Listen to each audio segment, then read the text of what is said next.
കർക്കിടക മാസത്തിൽ ഹൈന്ദവർ ചെയ്യേണ്ട നിരവധി അനുഷ്ഠാനങ്ങളുണ്ട്. കർക്കിടക മാസത്തെ വരവേൽക്കുന്നതിന് മുമ്പും ശേഷവും ചെയ്യേണ്ട കാര്യങ്ങൾ ഇതിൽപ്പെടും. ജീവിത ദുരിതങ്ങളെ കുറയ്ക്കാൻ ചെയ്യേണ്ട ധാരാളം കാര്യങ്ങൾ ആചാര്യന്മാർ പറഞ്ഞു വെച്ചിട്ടുമുണ്ട്. അതുപോലെ തന്നെ സുപ്രധാനമായ 2 കാര്യങ്ങളുമുണ്ട്. ഇവ രണ്ടും ഭവനത്തിലോ അതിന് സാധിക്കാത്തവർ ദേശദേവത കുടികൊള്ളുന്ന ക്ഷേത്രത്തിലോ ചെയ്യണം. ഈ 2 കാര്യങ്ങൾ ചെയ്യുന്നത് നമ്മുടെ ദുരിത നിവാരണത്തിന് തന്നെയാണ്. ആദ്യത്തേത് ഗണപതി ഹോമമാണ്. എല്ലാ വിഘ്നങ്ങളെയും അകറ്റുന്ന വിനായകനെ പ്രീതിപ്പെടുത്തുന്നതാണ് ഗണപതി ഹോമം. ഗണപതി ഹോമം ഭവനങ്ങളിൽ തന്നെ നടത്തുന്നതാണ് ഉത്തമമെന്നും ആചാര്യന്മാർ പറയുന്നു. ദേവചൈതന്യം ഇങ്ങനെ നമ്മുടെ ഭവനത്തിലും ലഭിക്കും.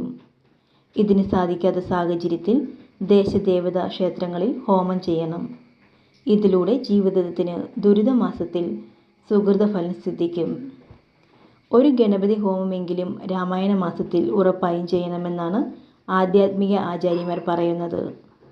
രണ്ടാമത്തേത് ഭഗവതി സേവയാണ്. ഇത് വീടുകളിൽ ചെയ്യുന്നതാണ് ഉത്തമം.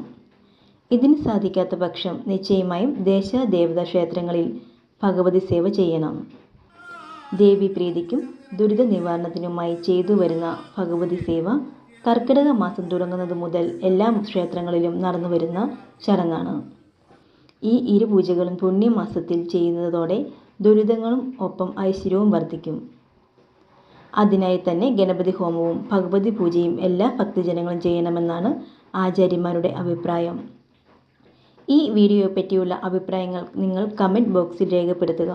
ഒപ്പം നിങ്ങളുടെ പേരും നാളും അറിയിച്ചാൽ ഞങ്ങളുടെ ആചാര്യന്മാർ പ്രാർത്ഥനാവേളകളിൽ നിങ്ങൾക്കായി പ്രാർത്ഥിക്കും.